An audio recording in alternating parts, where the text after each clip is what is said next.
When you're working with a project that uses a workflow with jobs, bulk editing and filtering tickets is just as easy as ever.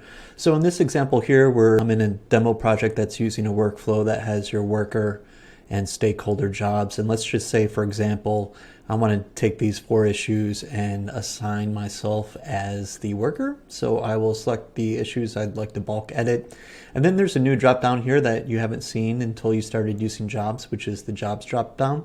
So I can change the worker to, in this case, I'll change it to myself, and you can see that those 4 tickets have been automatically updated, making me the worker.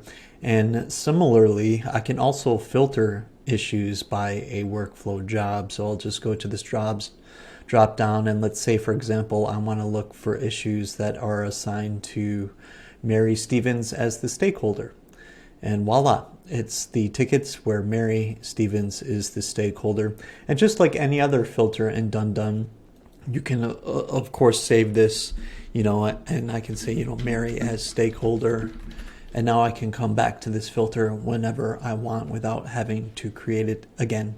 So that's it. That's making filters and bulk edits in DoneDone using workflow jobs.